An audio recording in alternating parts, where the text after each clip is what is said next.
So, good morning everyone. Today we will talk about slang and non-verbal communication. Slang, we will talk about gestures, common and not common. We will talk about American slang, when is appropriate and when is not appropriate. Then we will talk about eye contact to show respect and to communicate other things. And at the end we will talk about what Americans say and do. Especially we will talk about meeting people for the first time and greeting each other. Slang and gestures are the poetry of everyday life. In particular, slang is a lexical innovation within a particular cultural and social context. Slang was born between people who didn't want to be understood, so slang is underground or outcast. Slang is frequently used in groups, rappers, cliques, to demonstrate their own values or their own culture. The usage of slang expression can spread outside their original meanings. So, we can do an example. Cool. Slang is humanity's first technology because slang is one of the most important and most common type of language. But sometimes slang can be not appropriate. So slang can be appropriate or not appropriate. Slang is appropriate when you talk with people who belong to a group, schoolmates, friends, family, co-workers, and so on. But slang is not appropriate when you are talking with people of another group, or people older than you, or people more superior than you, like bosses, professors, and so on. Some important gestures, the most important ones, are when you touch someone, when you touch arm, knee, or shoulder of someone, you can say, "Hi, how are you?" When you push the knee, arm, or shoulder, you can say, "Come on." When you rub your index finger over the other, you can say, "Shame on you." Or when you rub your stomach, you have to say, "I'm hungry, I'm full, the food is good." Now, if you want to say an ironic gesture for when a person is complaining about themselves, you can slide your middle finger over your index finger. Other most important gestures are when you shake your hands with another person, so you want to confirm a bet. When you give thumbs up or you give thumbs down, you want to say it's good or it's bad. When you give five, you are agreeing with someone. When you use devil horns, you want to say rock on. When you use index and middle finger of both your hands, you make quotation marks. So you want to say double meaning or sarcastic sentence. And in conclusion, when you use thumb and pinky, you have to say hang loose or relax. Now it's time for not common gestures, so it's time for Annalisa. Thank you, Antonello. Hello, I'm talking about gestures not used. In fact, some gestures are not suitable for situations. In fact, we can see some gestures to avoid informal situations. For example, don't know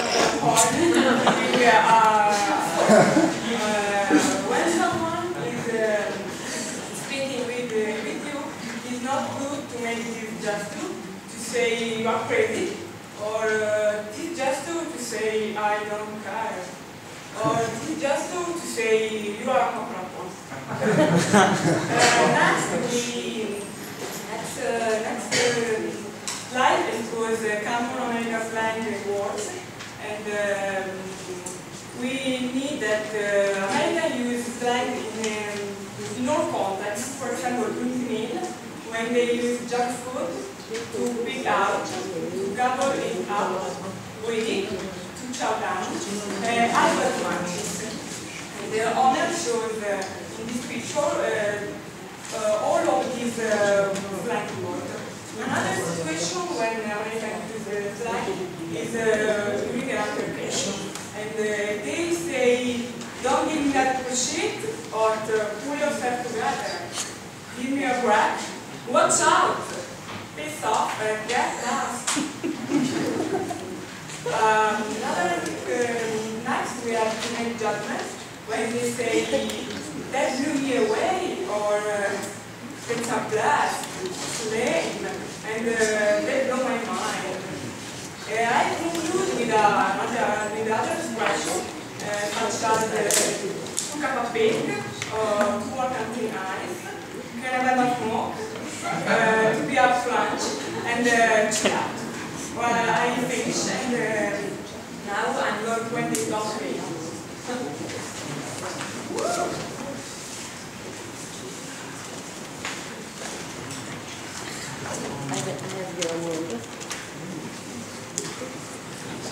Now we will some situations where slangs are more or less appropriate. In our first example, I am in a school and I can use phrase, but I can use with my school friend, and I can use it with my professor, for example.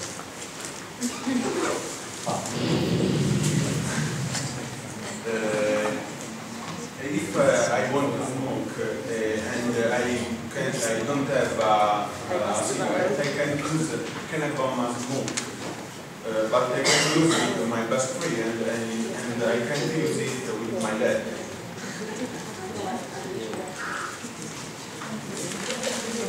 If I want to make a good impression with my friend, I can use it, he is my lead. But I can use it if I consider he is my image, and I can use it if I consider he is my grandfather.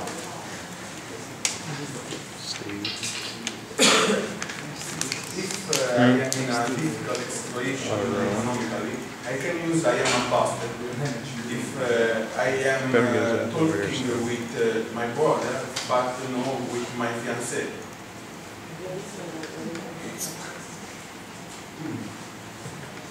If I am living on holiday and I am in car with my best friends, I can use fluid, like fluid. But if I am talking with my best friend and he is a good driver, but I can't use with a car.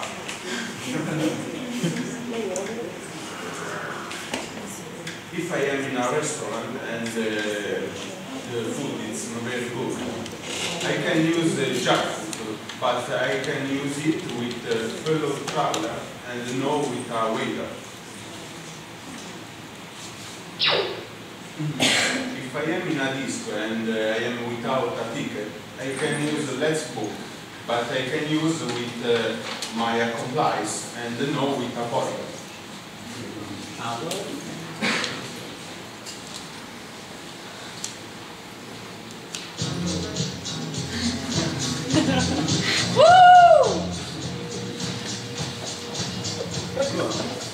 Now we analyze the eye contact. Eye contact is a form of non-verbal communication, and it's proven to have a large influence on social behavior.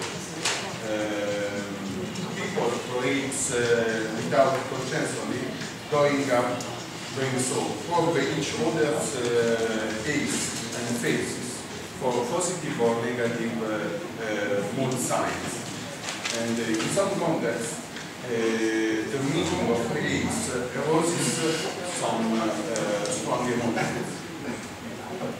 A first reason to use eye contact is to show respect.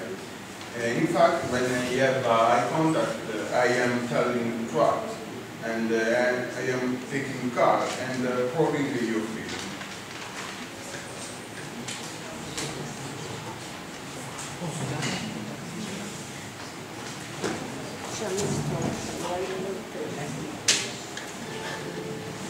Eye contact. The eye contact is the most important mean of a non-verbal communication in cinema and drama.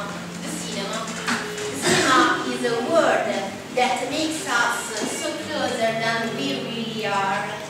So, with an eye contact, we need an eye contact because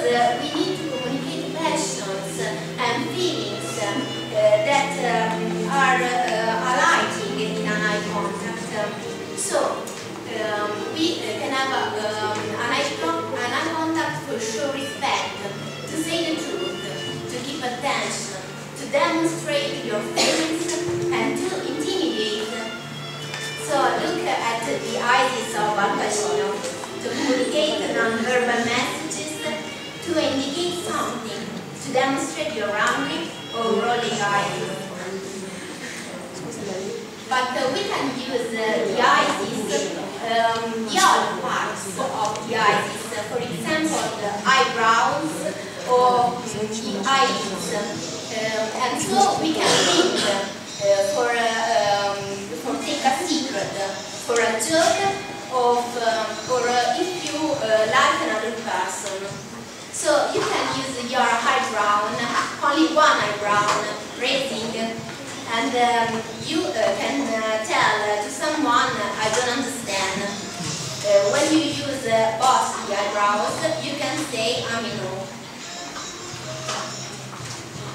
But the eye contact is important also to communicate other things. For example, you can use the eye contact for communicate passions, for communicate suffering or strength, or challenging someone, like in sports.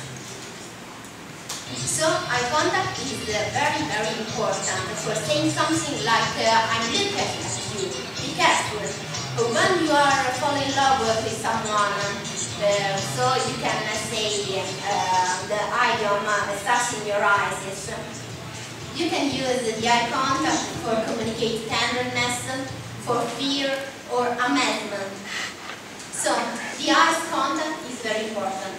The eyes are windows for soul, and so don't forget the eye contact because it's an important way of non-verbal communication.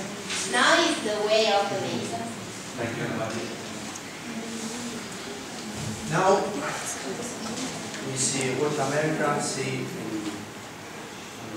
uses slang in a greeting is typical between close friends. Young people often use slang when they greet each other. For example, when you stay in America and if you meet some friends, almost always greet each other with expression like "Hey guys," or "What's up? What's happening? What's going on? Hey guys, what's good? What's new? Howdy? Hey dude. How it's going, Jack? How's it hanging? And is prof. And these are typical expressions that we hear from friends when we get together. So, for the conclusion, we observe how in American culture the use of gestures, slang, and eye contact permit to enrich the communication. So you can see that the slang and non-verbal communication describe the history and the civilization of a whole culture during the century, and permit a formal and useful way of communication and improve relations. So be careful when you use slang. And thanks for your